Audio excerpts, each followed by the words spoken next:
And Aortopathy, we are pleased to welcome Dr. Nate Moulson to give us some information about exercise and orthopathy.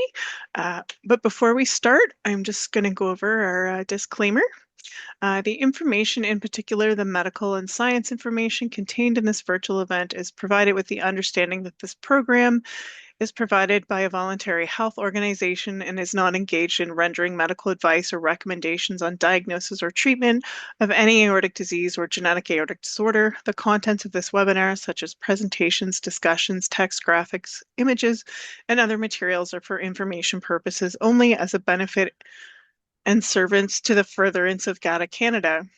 Genetic aortic disorders are complex and multi-systemic, and that can only be properly diagnosed and managed by skilled and trained healthcare professionals. The manifestation and severity of these disorders vary greatly among individuals and require personalized medical management.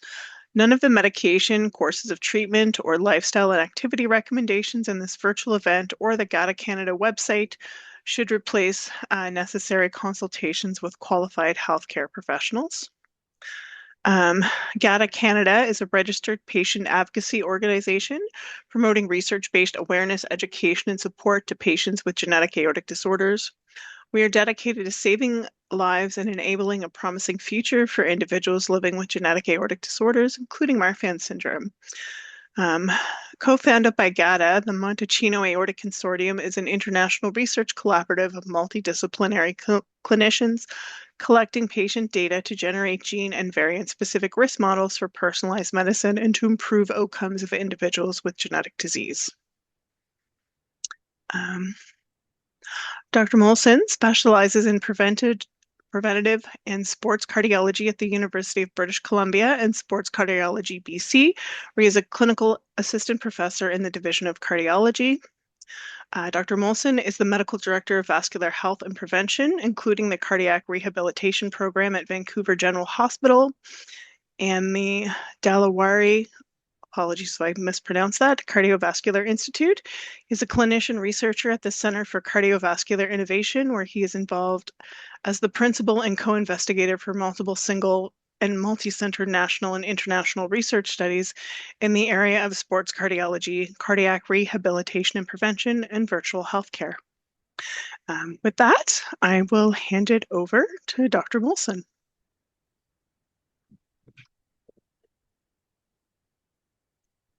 All righty. Well, thank you so much for the invitation to discuss a topic that I practice and spend a lot of time thinking about in a research base as well, which is how exercise interacts with cardiac disease, including in particular aortopathy is an area of interest of mine. So the topic for tonight, talking about healthy living and aortopathy and incorporating exercise in those with an aortic disorder.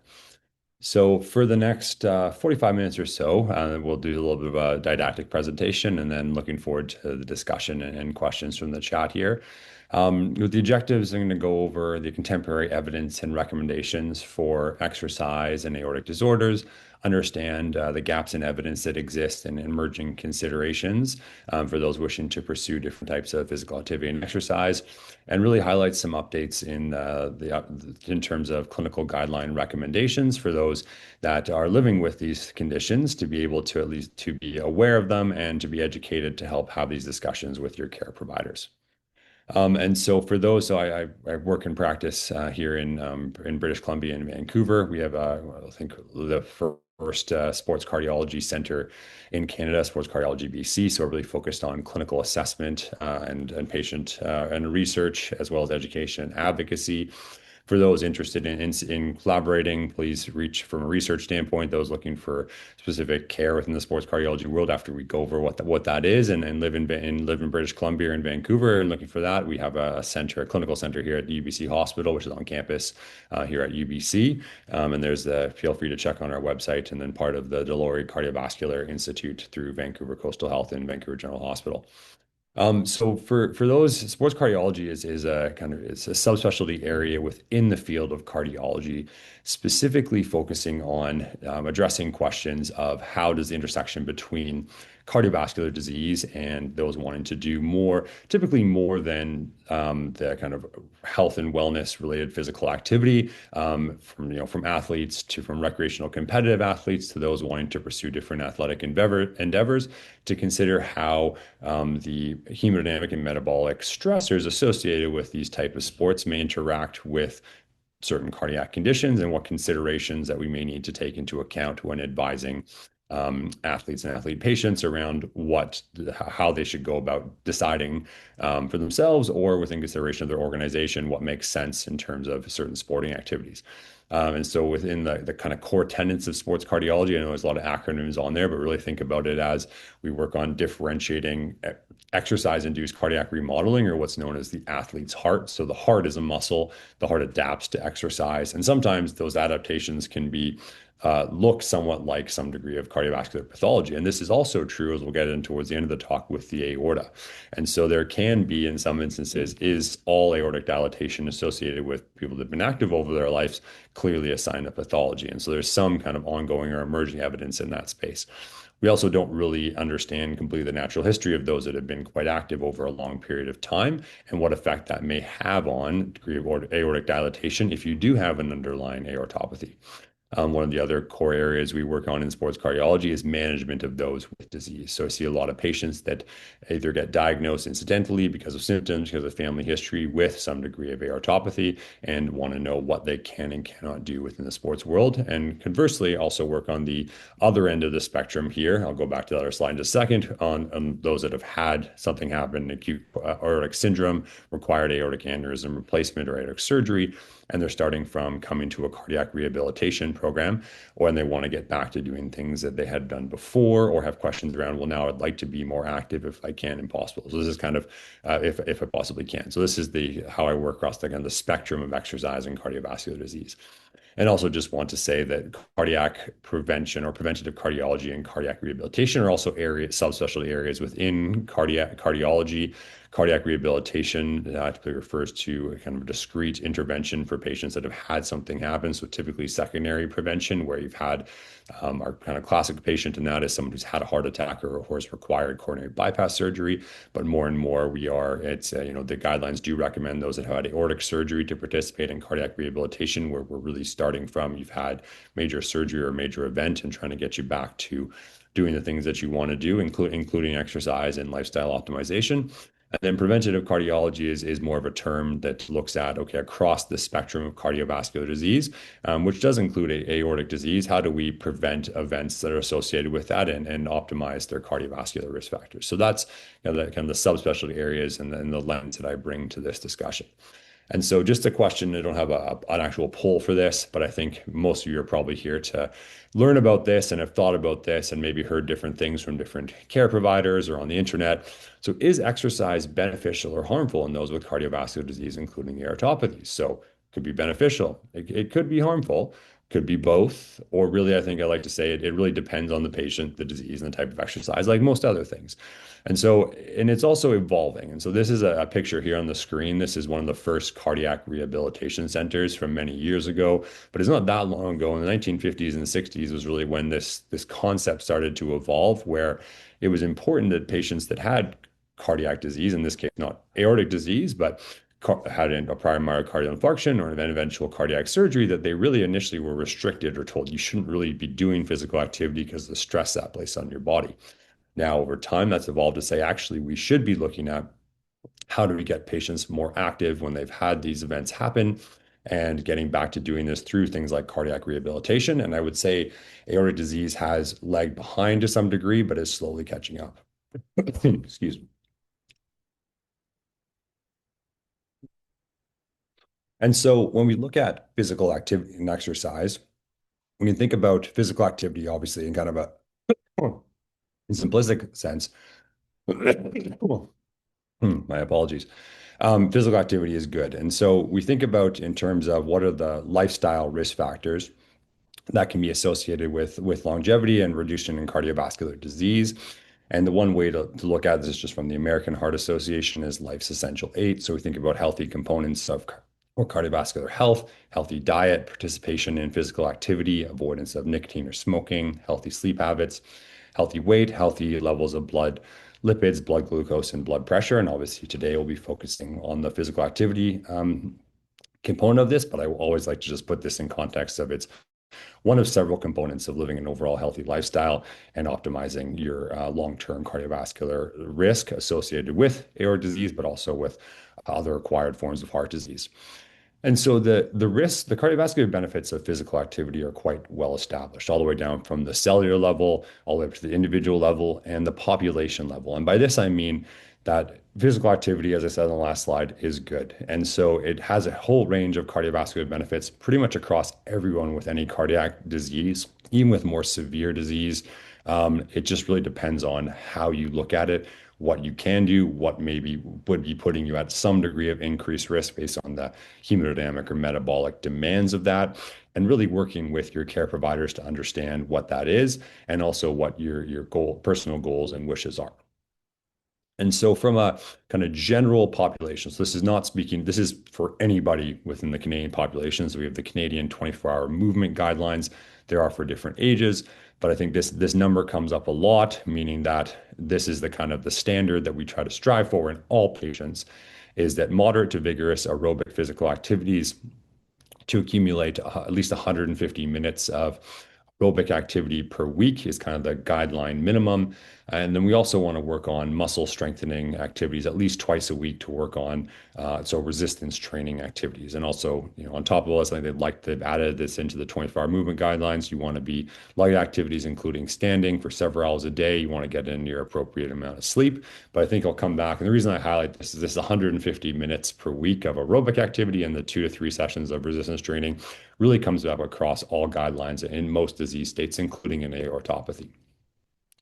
Before I go any further, though, you probably heard me going back and forth a little bit, and I will do that as we most of us do. But technically speaking, there's some terminology around how we should look at different terms in this space. And so, physical activity, it really, from a kind of strict standpoint, is any bodily movement that's produced by the contraction of skeletal muscle that increases energy expenditure above the basal level. Basal just means what you're doing at rest.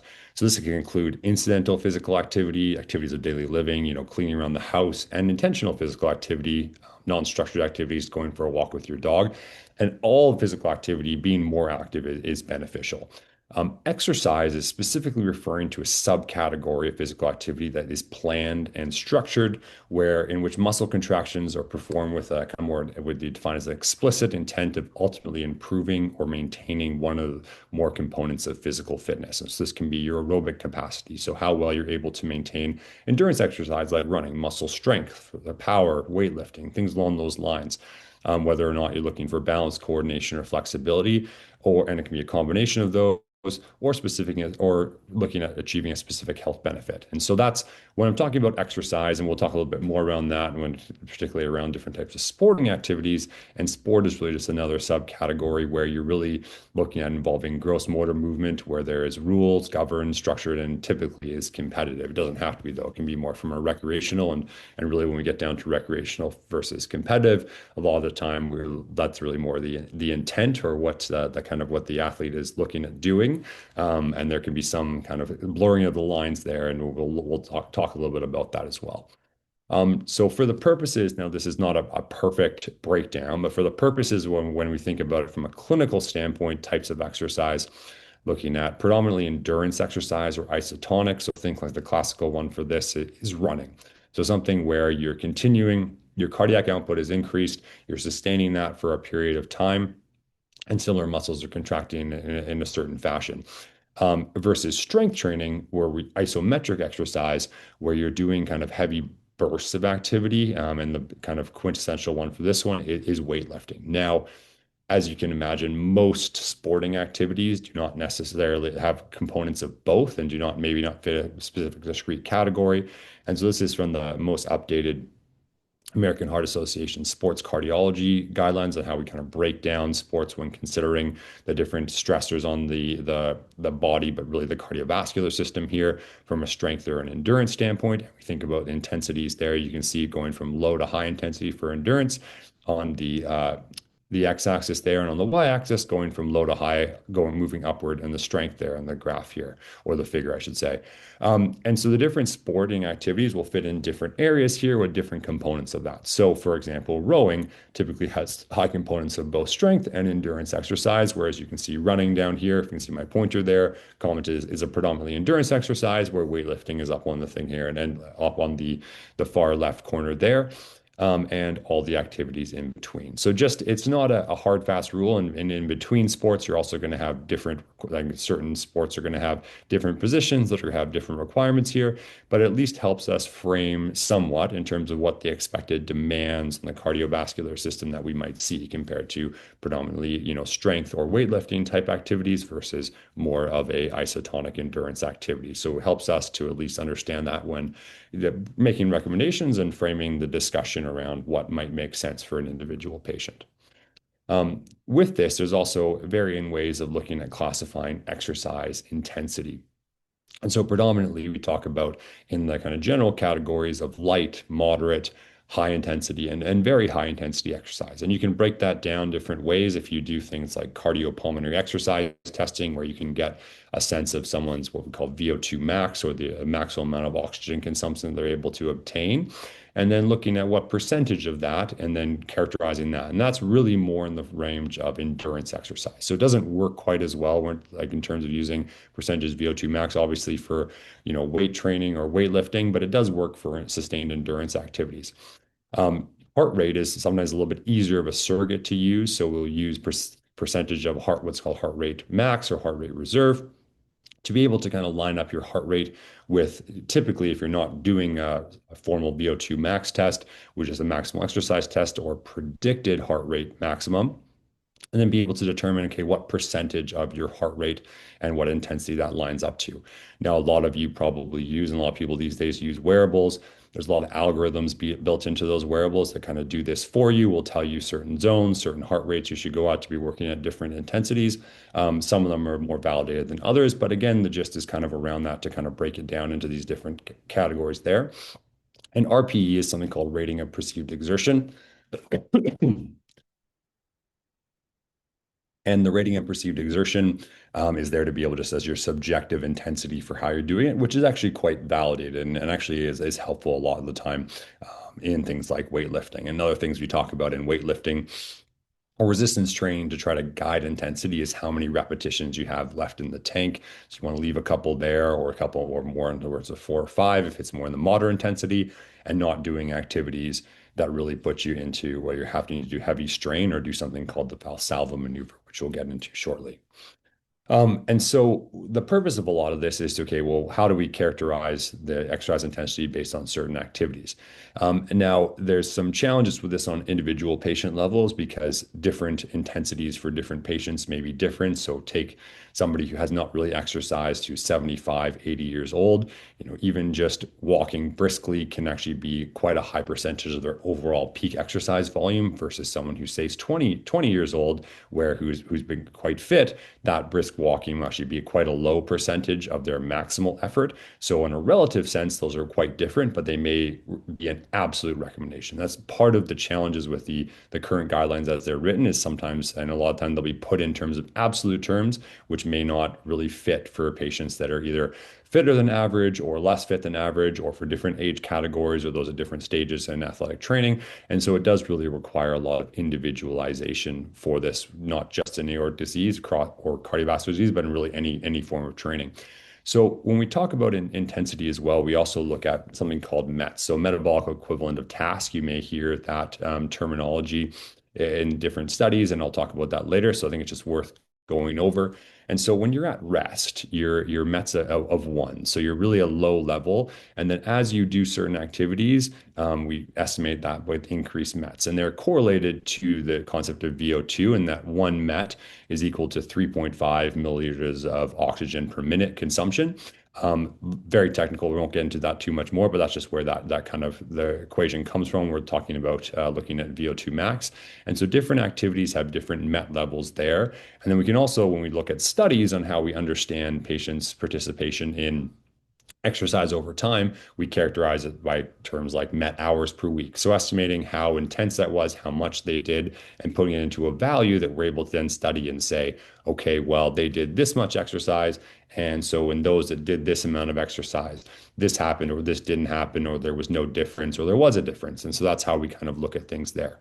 And you can see there on the right turn of the screen. So there's other different ways of doing this between characterizing it between very light, moderate, vigorous, as we talked about, and some of the ways you could do that on the screen the prior. And that can all be more of a relative sense. And so that's really more based on individual patient versus some individual patient level versus some of the more kind of absolute terms when we're looking at METs, because that's going to be the same across any given patient just based on the activity that we're looking at.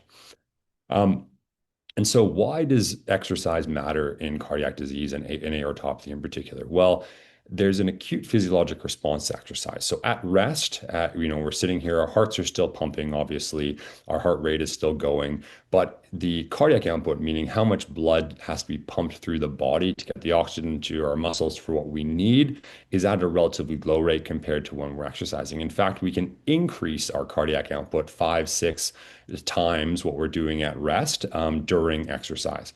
And this comes with increased hemodynamic stress. And so what happens is our blood pressures increase just by nature of more flow through the system. So by increasing the blood through the system, increased flow, increased pressure. And this happens both in what we call systemic, meaning the blood pressure you would check on your arm, as well as in the pulmonary system. So what the blood, like the blood flow going through your lungs.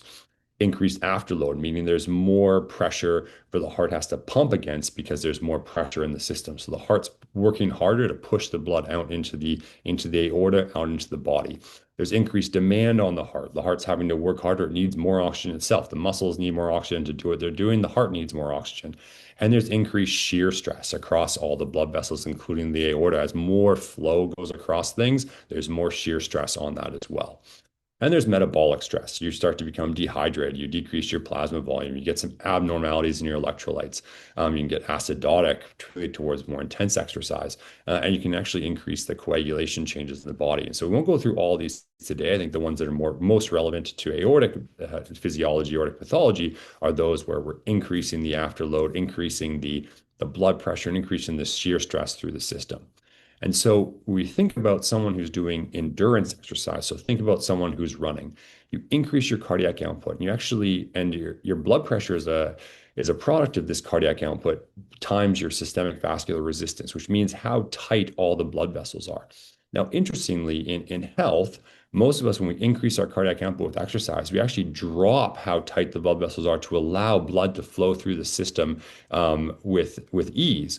But still, our blood pressure, systolic blood pressure, is going to go up, and it's proportional. So each MET increase on average, when you're doing activity, your systolic blood pressure is going to increase. So it's not, when you're looking, if you have an exercise stress test from a clinical standpoint, you will see that blood pressure increase.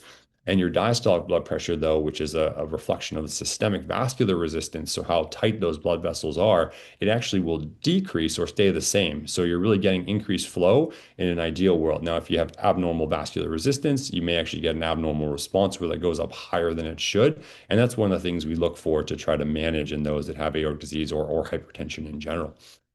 So now just tying all that background for exercise piece into, okay, well, what about how does this specifically overlap with aortic disease? So I think there's a spectrum, obviously, with aortic disease, and now I know most on the call familiar with the aorta. Obviously, it goes from the heart all the way down. We talk about the ascending aorta within the chest, thoracic aorta, and thoracic, and then going into the abdominal aorta all the way down to the abdomen. So I will focus the highest, I guess, the pressure and the highest concern for exercise is really around thoracic aortic disease, but you do have to consider it around abdominal aortic disease as well. And those that have aortopathy in general are at risk of or heritable aortopathies may have risk of having multiple sections of the aorta involved. And so when we're thinking about exercise, also need to think about what stage is that. Is it an aortic aneurysm? Had there been a prior dissection? Has it been repaired? Has the aneurysm been repaired? And all these considerations factor into discussions around what is felt to be most appropriate in terms of exercise. It also really matters what the cause is. Now, this is just for thoracic aortic disease, with heritable thoracic aortic disease syndromes, Marfan's, Louise-Dietz, vascular Ehlers-Danlos. It might be managed a little bit differently or thought of a little bit differently in terms of things like degenerative disease or other associated like bicuspid aortic valve disease. Now, the challenge is we know that from a lot of these conditions, the mechanical properties of the aorta may be different, and therefore, if they're different, they are at increased risk of catastrophic events happening or complications when placed under different loads. The problem is we're not great at being able to definitively assess what those mechanical properties are at present. So by that I mean determining what exactly the mechanical properties of any given aorta is. We can determine things like blood pressure, and I'll show you some evidence around some novel techniques around looking at aortic wall stress. But unfortunately, we still are not perfect at or really unable to determine individual variation in terms of the biomechanical properties. And so while we can make some generalizations or thoughts around certain conditions have, aortas that may be a little bit thinner and their properties may not be able to withstand the same degree of load. We're still not perfect in that regard, and we still have a lot of work to be able to fully understand that. And so one of the areas that I'm involved in research with Dr. Mark Hikowski from the University of Edmonton, where he's really done some cutting edge work here, is looking at how do we assess aortic wall stress both at rest and during exercise with advanced exercise MRI. And some really interesting work looking at, not only that, but being able to assess the aortic wall thickness, which is an important factor in here, being able to determine not only diameter, which many of you may be familiar with, and how like that's a classical measurement we will have. And just looking right here, this is the across the diameter of the aorta, but also looking at wall thickness and how that plays into aortic wall stress. And so this is a paper that I was involved in, led by Dr. Hikowski from the University of Edmonton, where we looked at the MRI data for patients that were both at rest and exercising in the MRI, and what that looks like in terms of values of calculated aortic wall stress, and how that might have implications in terms of how we think about exercise in patients with aortopathy. Very currently in the research stage at this point, so not really clinically adaptable just yet, but I think it's helping to inform us more around what we might expect in the future, and really just around some of our guidelines, which at this point are predominantly exercise based. And I will say that obviously the reason that we care about this is that aortic disease can be a predisposing factor to sudden cardiac death in young people, as well as in older patients and athletes, and not just athletes, but I think there is some concern around, well, sports and exercise may place an increased load on the aorta, and therefore increase a risk of catastrophic events happening. And this is just some data from the NCAA in patients that had unfortunately did suffer a sudden cardiac arrest, which I worked on several years ago, where we did see that aortic dissection was not the most common, but it was a cause of sudden cardiac death in young competitive athletes. So in the collegiate level, and you can see here about 4.2% of cases of these tragic events were related to aortic dissections. And aortic dissection can occur with sporting activity. This is some data out of Japan that looked at a cohort of all patients with aortic dissection. I think it's important here to note that only 5% occurred during sporting activity. Interestingly, from this study, at least, the most common sporting activity associated with aortic dissection was golf. Hard to read too much into that, apart from the fact that the older patients were playing golf, and that may have had a factor with this. But it is one that was associated with that, as well as things like swimming, cycling, and weightlifting. So I think the take home from this for me is that events can happen during sporting activity, but they're still much more likely to happen when not doing sporting activity. As you can see there, at least in this cohort, it was 95% of the dissections happened not playing sport, but a certain proportion of them did. So when it comes to guideline recommendations around sports and physical activity, this is from the most updated aortic guidelines. They do recommend a strength, a class one recommendation here, although again, the level of evidence for most of this is going to be just expert opinion, is if you are going to do weightlifting, to avoid intense isometric exercise. So heavy weightlifting, and particularly, as I mentioned before, performing something called the Valsalva maneuver, or burst exertion activities, or collision sports. and those that have significant aortic disease. And I'll get into how that's classified in a few slides. The Valsalva maneuver, I think, is worth just understanding. And so, what the Valsalva maneuver is when you're lifting a heavy weight, you're really bracing yourself to deal with that increased force. And so, what happens for anyone who's lifted a heavy weight knows is you hold your breath, you bear down, and you kind of push that weight there. And so, what you're doing at that point is actually to help offset some of the increased pressure required to lift that in the chest. So it's not the bearing down that phase of the Valsalva that's actually a concern. It's actually when you release that, if you've held it for a long period of time, there's this sudden spike in blood flow that spikes the blood pressure and it goes up very high after doing that. And that's actually when people get into trouble. So it's not so much that bearing down itself, it's that release of it that is of concern. And so that's when we talk about really, if you're doing that, really to avoid doing that for any prolonged period of time. And if you have significant aortic disease, probably best to avoid doing activities which require you to do this because you have to do this to do heavier lifting and heavier weights or activities that require it, probably putting an increased degree of risk. But again, there's some nuance to that depending on what the underlying cause of the aortic disease is or other considerations. But it's something that we commonly talk about within the sports cardiology clinic. So some other recommendations from that guideline. So those that have undergone surgery for aortic aneurysm dissection should really look at attending cardiac rehabilitation, which I always do promote. I think it's a great way to start if you weren't active before that happened to really start with that, and if you were, a way to get back into doing activity after that, and then able to look at what activities are potentially appropriate for you based on the type of surgery and the type of disease. And I think this is an important recommendation as well, as I think the field of sports cardiology, cardiac rehabilitation has really moved towards promotion of at minimum regular physical activity for health and wellness. And so it's for within aortic disease, it is now encouraged 30 to 60 minutes of mild to moderate intensity, 3 to 4 days a week. So again, achieving at least that 150 minutes per week. I would say that's one of the main take-home messages from today of regardless of the disease, this is really, I think, in the vast majority of patients, what we're aiming for is at some physical activity for health and wellness. And so, but then it comes back into the question of there's a lot of patients that seek out sports cardiology are looking for, okay, well, that's great. I do my walking, I do my light cycling, but I really want to do X. I want to kayak. I want to, get back to running a marathon potentially. I want to play racket sports. Like what exactly do all these sports have in their hemodynamic consequences? And can I do that with my specific disease? And so there are actually specific sports cardiology guidelines or position or scientific statement, I should say, with the most updated for this, which we tend to follow here in Canada as well as the American Heart Association, the American College of Cardiology have put together looking at, okay, for different cardiovascular abnormalities, including aortopathy, what are our best practice recommendations. Now, keep in mind again that much of this is expert opinion as there is a limited data around this, but at the same time, I think it can be quite helpful, and it's a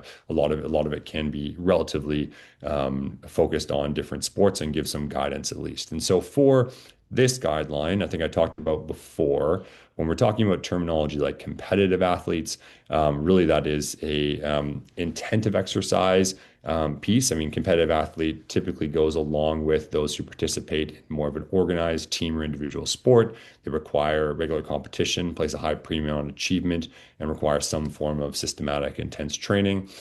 For historical reasons, really more around coronary disease, we determined young athlete being those 35 or younger and master's athlete being above 35. Not necessarily going to talk too much about that, but it does have to play with the aorta I mentioned before. This concept of the athlete's heart being how the heart and the cardiovascular system adapt to regular systematic training. Sports classification, as we've already talked about, and then sports-related sudden cardiac arrest or death is something happening during sport the hour after.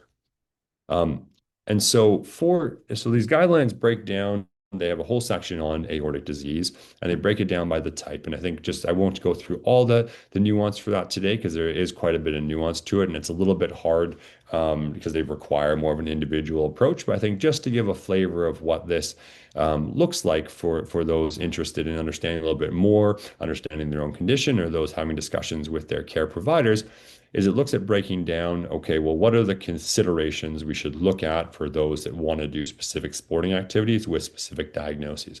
So for heritable thoracic aortic syndromes, so we're looking at those that are gene positive or gene negative. Really, as you can see there, they talk about that it comprises a variety of a highly variable risk of aortic section, aortic branch, depending on the condition itself. So it's hard to give us a direct recommendation kind of across the broader population. But that really, if the vessels are normal in size, and so SDM here refers to shared decision making. And so if there isn't any high risk features here, then can discuss, what make sense and what types of potential risks those looking to pursue certain activities are willing to accept. And so that's what the shared decision-making philosophy has really changed from where it was a little bit more prescriptive or prohibitive in prior iterations of guidelines like this, where it said, oh, if you have this condition, doctors should recommend against doing any of these activities. Understanding that there is some uncertainty here or a significant amount of uncertainty, and then looking at how we can actually better work with patients to be able to determine what degree of risk they are potentially willing to accept. Now, in the concept of those where there is significant aortic dilatation or branch vessel disease, there may still be recommendations from your care provider to say, it might make sense to avoid that type of competitive activity or athletics because there might be some degree of increased risk there. And I think that still holds true, particularly in those with quite significant disease. But again, it really does depend on what the underlying condition is, how significant that has displayed as a phenotype, meaning how much dilation there and what prior events or family history exists. So it really is an individualized approach to it when it comes to any of these conditions. Get many questions and see many patients through the cardiac rehab program who've had prior dissections or have had surgical repairs. Um, that in terms of if you've had a prior dissection, typically for most competitive sports, with the hemodynamic stress associated with that, it's not recommended to continue participating in that from a guideline standpoint. That, again, becomes a shared decision-making process, and do have many patients that decide that certain activities are just worth it to them to pursue. And that becomes an individual choice, and we monitor and follow up as best as we can. Um, and I think one of the things that's more recently changed is that in those that have undergone an elective aneurysm repair, if there seems to be minimal residual risk based on what the underlying cause is, that return to competitive sport may be considered. Now, this is just one NBA player who had elected to go back to playing, and I think he may still be playing in the NBA after having an aortic aneurysm repair. And I know there are other cases like this as well. So athletes are deciding to do that after appropriate risk stratification and discussion around that. And so that's really the last point I want to drive home here is that in the past, there's been this model of how sports cardiology and how physicians in general, this kind of medical judgment or paternalism model, where it was recommended that these guidelines existed to really provide clear guidance on when we should tell specific patients with specific conditions not to participate in the vast majority of sport or at all. And that has really shifted to a shared decision-making model, which exists across almost every other area of medicine appropriately, and now has really been focused in sports cardiology. And by that, it means that it really does put the patient at the center and is a patient autonomy-driven process where looking at, yes, there might be risks associated with certain conditions. I still may say that I think that those risks are probably outweighed by any benefit, but at the same time, it involves what is the benefit to an individual patient and a discussion around what, if we don't have a lot of evidence towards that, what potential theoretic risks might exist, and is continued participation in that really what they want. And I know one of my colleagues has used the phrase in the past, like, is it their oxygen? So is it something they need to survive to continue to participate? And if it is, how can we work with them doing that, assuming that there's not like an overall kind of severe prohibitive risk? And so in the last 5 minutes, I think I also just want to highlight, because I know some have come across this, and I think it's important just to understand that is, can exercise cause aortic dilatation, or can it worsen aortic dilatation in those that have underlying aortic disease, apart from the risk of precipitating an acute aortic syndrome, say like an aortic dissection or aortic rupture, which has been more of the focus so far.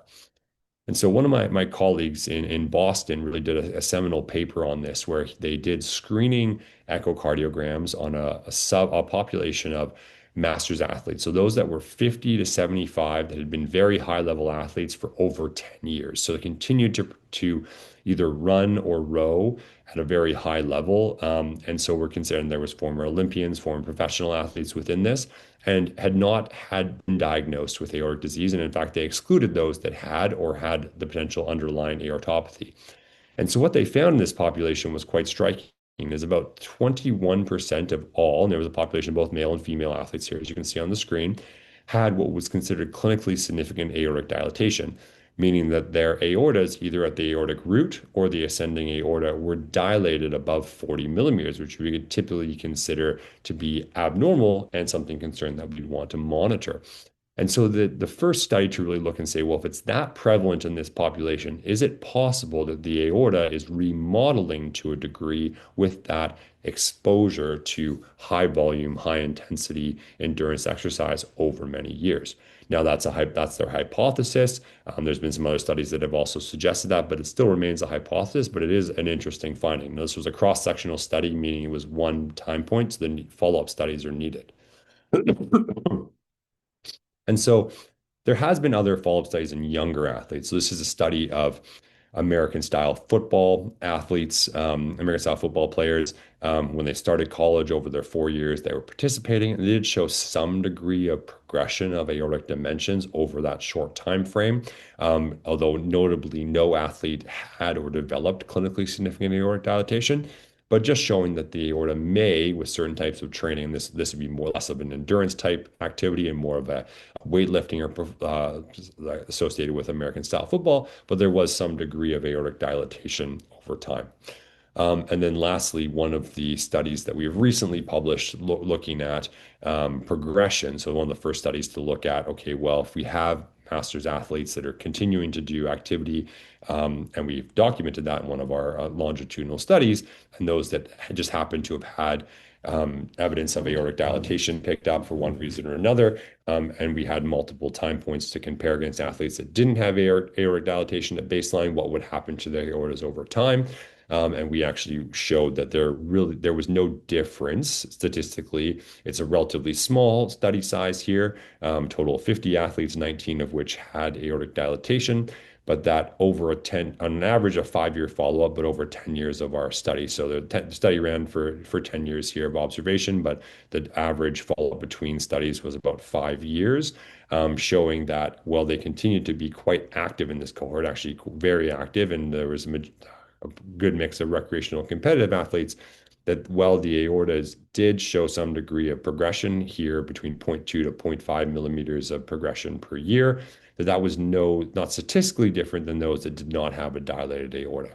So that we didn't have a non-athlete control group, but to say that at least in these athletes that did not have a syndromic aortopathy or bicuspid associated aortopathy, but had dilatation, that continued participation in vigorous intensity activity did not seem to result in any accelerated rate of dilatation compared to those with a non-dilated aorta. Although again, it is a relatively small sample size, so we're still working on follow-up studies for this, and think it's really more hypothesis generating. But it does help to support some of the more updated recommendations that those that do not have necessarily a clear cause for their aortic dilatation, that it might be reasonable to watch and wait and continue to participate in higher volumes of endurance physical activity than previously thought. So with that, just want to summarize the talk for today. So regular physical activity and exercise is an extremely important component of a healthy lifestyle. light to moderate physical activity at minimum is recommended for the vast majority of patients with aortopathy or aortic disease. Vigorous intensity or competitive sport participation may be considered, but really has to be a case by case and individualized approach with an expert assessment and close follow-up. That's what's ultimately decided. And I think one of the key take homes here from the talk and also from work there is we really do need more research in this area to understand the interaction between exercise and aortopathy and how we can better individualize the approach for patients, because I know that's what everyone's looking for. So with that, I'll finish the didactic portion and looking forward to all the questions.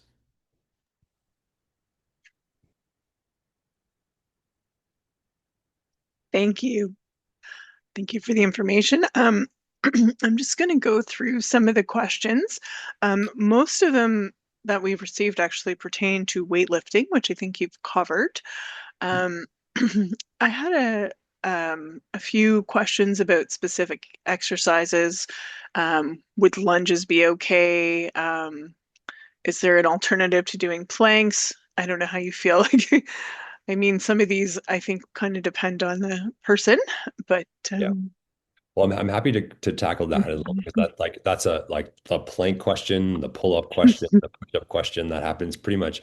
And I apologize. I feel like I lost my voice in the process of doing this webinar. So, but I'll try to keep going for the next 15 minutes.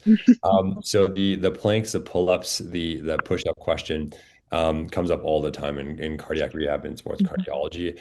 And so I it's always it's a challenging one because a lot of the time those are activities where you really do need to perform more of a sustained Valsalva to do. Now, as you become fitter, and so that's I think one of the rationale for what we do is really work on building that base, whether it's core strength or otherwise. There are certain patients that can really breathe through that and aren't having to hold or strain doing those activities, but they tend to be activities that you really are having to do that, particularly if you haven't done it for a while or you're deconditioned. And so some people think, oh, it's just body weight activities, so I should be fine to do that. But really, some of those activities can actually be quite risky if you're doing that and straining quite heavily and holding that kind of strain and Valsalva for a period of time in order to be able to do the activity. So it's not I know I don't like to say in any context like an absolute no to everybody, but really is something worth discussing. And there are alternates, and it can be done potentially, but it really needs to be done after, understanding how that and usually requires quite a bit of additional kind of training and thought around building out the muscles and what the goal of that is. I know a lot of people like certain activities, and so that's there, but and for the things like lunges, like that in and of itself, lots of our patients will do lunges, but again, it's hard to say I can't clear anybody just from this without knowing more details to do one activity Yeah, or another. yeah. But I think the key take home is finding the right person who understands that, willing to work with you to do those type of activities and understands what the exercise intensity and what kind of, as best we can. The holy grail that doesn't exist is being able to continuously monitor blood pressure during exercise non-invasively. Um, Maybe one day a wearable will do that, but unfortunately, we just don't have that ability at this point. Okay. Are there any specific exercise equipment that people should avoid? So the examples they gave were trampoline, yoga balls, resistance bands. Yeah, no, I mean, I would say that. So I mean, that's an interesting one. Like I guess trampoline, I'm envisioning someone like doing like competitive trampoline and flips and things like that. And so I think that kind of falls into the risk, the sports or activities that. So from that standpoint, I think you can break it down into sporting activities that have an increased risk of collision or bodily contact or projectile contact. Those have to be considered in a somewhat of a different category depending on that, because anytime there's an increased risk of a high velocity collision, like think like a hit during hockey or football or something like that, or skiing.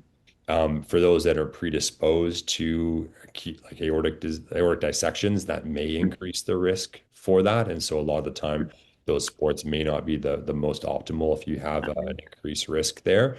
For things like, resistance bands, yoga balls, those again, it really is not so much the equipment itself, it's really how you're reacting to it. So if it's activity you can do without having, as I bringing back to that, significant straining or if it's appropriate for your fitness level. A lot of the time we do incorporate resistance band training into our work with our rehab program. I think it can actually be quite valuable. Yeah, So it does depend.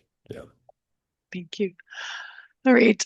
I'm not sure if I completely understand what is written here. I think this person was told that their maximum heart rate should be 120, and they were wondering if it is okay for their heart rate to go up to 140 to 150 when they're biking uphill. Yeah, no, I mean, I think it's a great question. Now, I can't specifically answer heart rate targets, but I think I think it's good to understand for those interested in the space, like what exactly the heart rate target is there to achieve.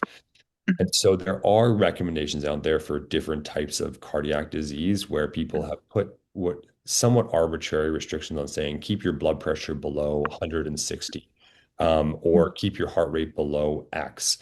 And they derive, though, a lot of the time where it should be derived from things like a maximal exercise stress test. Now, heart rate is only ever a surrogate for exercise intensity, meaning that it'll change based on the type of exercise that you're doing, based on how your body is reacting that day. And so, like if you do a stress test and say you get a peak heart rate of X, and that percentage heart rate is determined off of that during that stress test while running, if you were to replicate that exercise, if you run the treadmill with the same protocol, that would be say, okay, well now my heart rate's in that zone, and it's a reasonable estimate, but it's not perfect.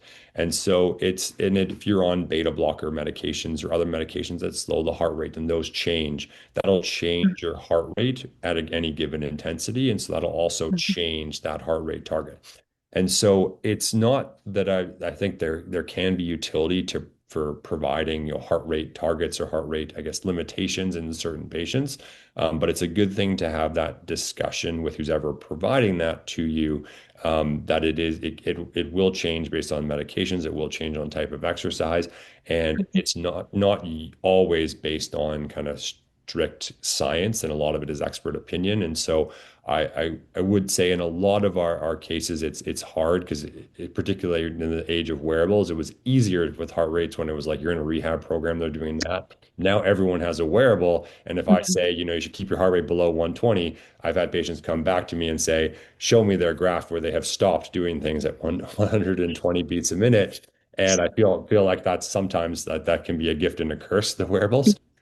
So long-winded answer to say, I think it's good to think about if someone's providing you with a rationale for, maybe you shouldn't get to that intensity. But a lot of the time we use RPE a little bit more around how you're feeling, assuming that everything is controlled in terms of blood pressure with exercise. And then if you're wanting to readdress those kind of heart rate restrictions or limitations have been placed on you and you're finding that it really is limiting what you can do, that should be a good opportunity to readdress that with the person that's given you that to see if that is really still makes sense. Okay, thank you. Um, Next questions. Someone with Marfan syndrome had a dissection 4 years ago. They often get fatigued. They use a cross trainer bike 4 times a week, and they're wondering, is it safe to push through the fatigue, or should they be stopping when they're fatigued? Yeah, so it's what I would say is fatigue with exercise can be caused from a lot of things. It can be from the fact that maybe just the degree of training you've been doing up to that point has not been enough, the type of training to get to that point, so you haven't really increased the cardiorespiratory fitness enough.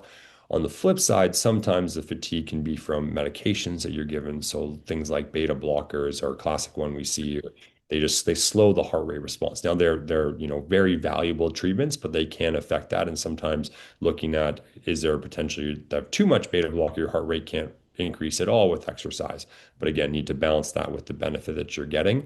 And that's a discussion you should have with your provider who's giving you those medications. And then on the flip side, there can also be other causes for that, that if it's really persistent, I would say if there's concerns around ongoing symptoms like fatigue with exercise, chest pain with exercise, trouble breathing, always a reason to, if it's particularly if it's consistent, not going away, not getting better when you're exercising more frequently, it's definitely something that would be worth at least addressing and maybe getting reassessed by your care provider. Great. Okay. Is exercise safe if you have an active, like medically managed type B dissection, or what should you not do with a type B dissection? Yeah, so I think the I would loop like the any sort of residual dissection. So whether it's type B, whether it is a repaired type A with residual like dissection beyond where they've repaired things along those lines, in a higher risk category. And so the reason for that is that that tissue that has it over time, it can stabilize, it can remodel, but we really don't know a lot about how that responds to the increased loads that I was talking about during the presentation in terms of hemodynamics. And so it's at present time, I would still encourage anybody, even and we have patients with residual with type Bs that were medically managed come through our cardiac rehabilitation program. I still think that's a great reason to seek that expertise out and to be doing that at the minimum, that light to moderate intensity physical activity. When it comes to doing more than that, that really does need to be an individualized discussion, and those tend to be patients with that fall into that higher risk category. And so, from Okay. a strict guideline standpoint, it typically ends up falling with not to participate in competitive sports. But like I said, the overall flavor is that there can still be some discussion and worth getting an expert opinion on that. Okay, a couple more questions. This one is from a healthcare provider. What advice should we give orthopathy patients with respect to exercise? So, for example, someone who has a strong family history of aortic aneurysms, there's no gene identified in the family, and they themselves have a normal aorta at this point. Should they follow any restrictions because of their family history?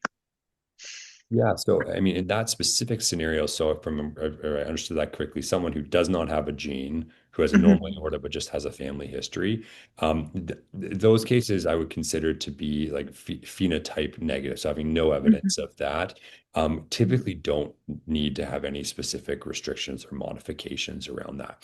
And even yeah, in those patients that do have, say they have a gene and have no evidence of a clear phenotype, that's where you can still have a discussion around it. You might have more consideration. It really does depend on the specific genotype, mhm, but we still like we're a little bit. If you don't have any clear evidence of disease, moving a little bit more towards if there's a role for individualization, consideration, and observation for those for different sporting types. But that is an area that definitely needs to be researched more as well. yeah. Okay. So a question we got in the chat, is whitewater rafting safe after a dissection repair, or Mm. should it be avoided if not necessary?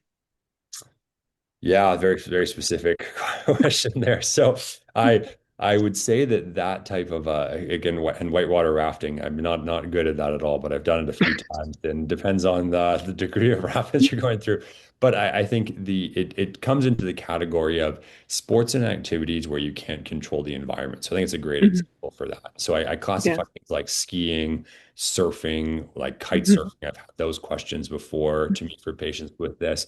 And I think that the big take home there is that people can typically choose what exactly they want to do and what risks they're able to tolerate for that. But I think it adds another layer on when there's environmental factors that you can't control, where you might have to put yourself in a scenario where you're really having to strain to get out of a dangerous situation.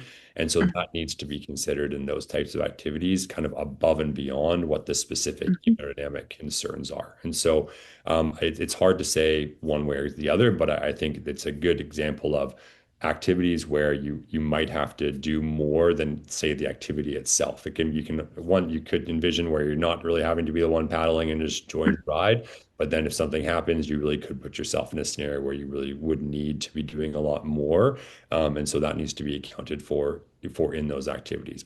But again, it is a little bit of the one that would have to be talked to your care provider about. Yeah. Okay. And then any general recommendations for to stay safe during exercise? Like, should people exercise alone? Should they have someone there with them? Any thoughts around that? Yeah, and so we talk a lot about in sports cardiology the concept of like safe exercise principles and things along those lines, and they'll be a little bit different based on the condition. So in aortopathies as a whole, the main concern, like from an acute standpoint, is whether or not the hemodynamic consequences would precipitate things like a dissection. Um, Now, those are thankfully still relatively rare on the majority of patients. And so it's hard to say that there's like in terms of exercising alone, it's really more just doing like following the general recommendations around exercise. I think in general, it's always helpful to exercise with somebody else. And that's Mhm. just in for anybody really, because a lot of these events are rare and you don't know that's when and if that's going to happen to somebody. It could be the other person who doesn't have the disease is exercising with you and then you're around for them. And so exercising with somebody. But I think the key take homes, though, are to listen. So, from a general safe exercise principle standpoint, listen to your body. If today is not your day, you are feeling unwell, you're feeling sick, something's off, not the day to try to push things. It's better to rest and avoid it. Don't push through like viral illnesses, other types of things like that, because that can just add another stressor on the body, and that can lead to different changes in how you respond to exercise if you're not otherwise Okay. feeling well, and make sure that you are appropriately hydrated, appropriately fueled, and so that you're not showing up to exercise having skipped breakfast, not been drinking water the night before, things along those lines, just to make sure that your body is ready to do those activities. Even if you would consider it more in that light to moderate range, I really would encourage you to kind of focus on those kind of those aspects there. But there's not, I wouldn't say, a more guiding principle than that for kind of general physical activity and exercise. Perfect. And for someone who perhaps either has an aneurysm or a dissection and they weren't someone who exercised before that, what would you recommend for, like, say, top three things to do if you're someone who's deconditioned, has had an event, and now they realize they should probably take better Yeah. care of their body? No, that's a great question. I think so. First off, I would highly encourage everybody that can to try to attend a cardiac rehabilitation program in that kind of Mhm. right after surgery standpoint or right after an event can be really helpful. Meet other patients that have gone through that, and we do have groups that can exercise together long term after this has happened. But the types of exercise that I think if you're the main focus for health, wellness, recovery would be some degree of sustained aerobic activity in the light to moderate Mhm. range and what you enjoy. And so the big thing is if you hate something and you're not going to do it, you don't need to force yourself. If walking is your thing, walk. If it's, Yeah. if it's cycling on the stationary bike where you can watch some TV, cycle on the bike. That's great. But then make sure they're incorporating. And I think what the messaging there is to do some form of resistance and balance training and things along that and core training. They're all very valuable. And I think what's happened is because there's been such a focus on avoiding things like Valsalva and strenuous activity, that it's turned into some messaging. Okay, well, we shouldn't do any of that. Whereas the messaging should be, it should still be at like light to moderate intensity resistance training where you can Mhm. breathe throughout. You can do 8 to 10 repetitions. You got a few reps in the tank where you can still get that benefit of muscular strength and resistance training, just in a lot less intense format. It doesn't have to be the powerlifting that I showed on the screen there. So I think the main take would be making sure you mix in the aerobic, some degree of resistance training, and then balance and core as well. And the key is do something you like so you keep doing it. Good advice. I think that's covered the majority of our questions. I've grouped a lot of similar ones about weightlifting, Oh, which you covered in our talk. Um, and we are at exactly 9:03, so on time. So thank you so much for giving up your time to talk to us. We really appreciate well, it, and I hope everyone in the GADA community that's watching found this information useful. excellent. Well, thank you for having me. You're welcome.